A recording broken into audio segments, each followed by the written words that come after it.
He commanded one of the last bastions of humanity. He witnessed the galactic arm falling silent, world by world, no matter the response to the invaders. Having been bred to analyse the world objectively, to lead his planet to the brightest future, he has now realised the simple but cruel fact. The Q cannot be stopped. Their triumph is simply inevitable.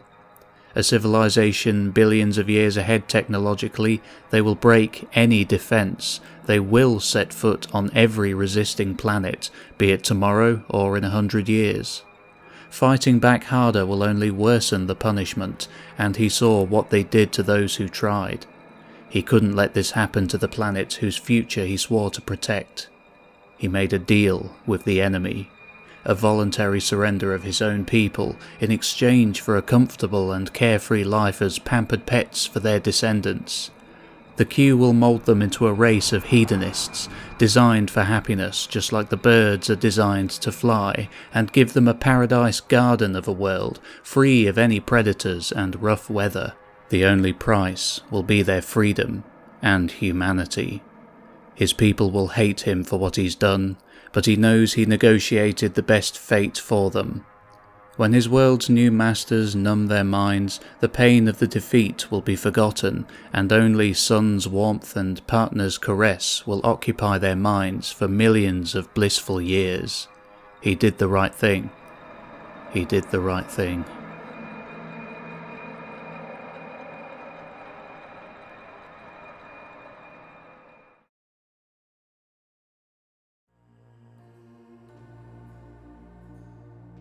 No deal. The monstrosity before him seemed to blink after the fashion of its kind, eyeballs retracting and then re-extruding from its too soft skull. The great beast rumbled in infrasonic tones, a seeming reply.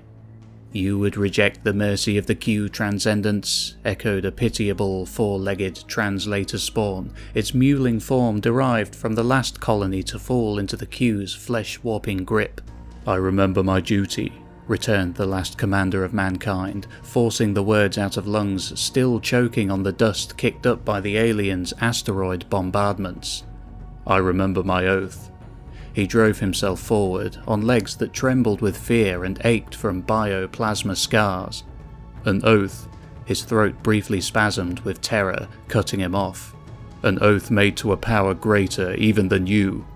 There had been many books and poems and vid captures in the Gene Academy that raised him, works intended not only to inspire soldiers, but leaders, champions, and exemplars of humankind's legacy.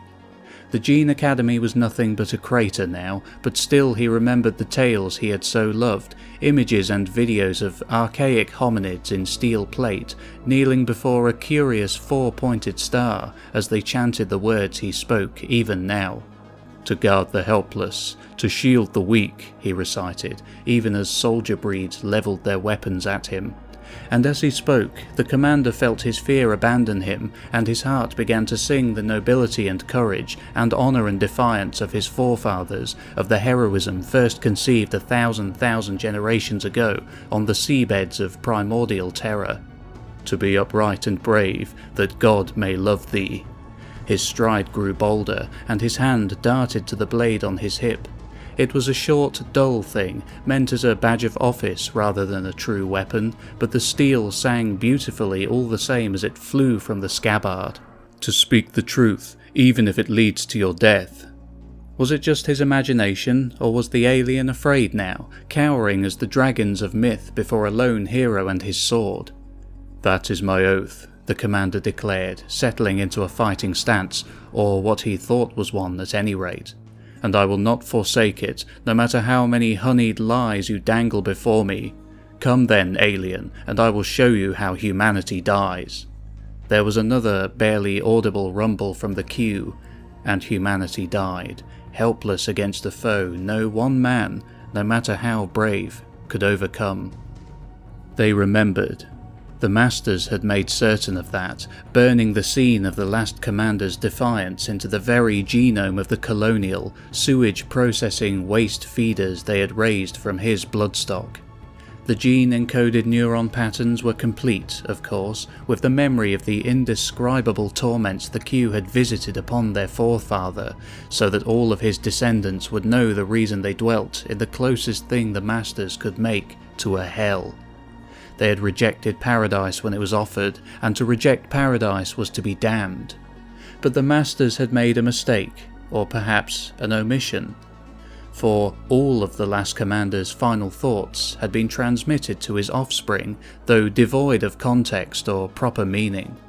They remembered the men of steel, pledging their antediluvian lives to guard the helpless and shield the weak. They remembered the tales of courage and of honour their progenitor had called to his mind in his final moments, of forefathers whose names they did not know, and of beasts they could not classify.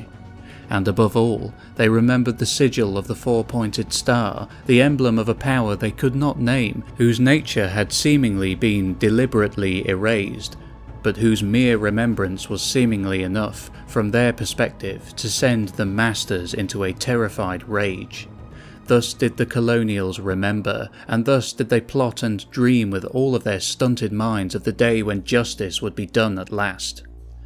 The day had come. Across 1,000 worlds, 1,000,000 generations of myth had been validated.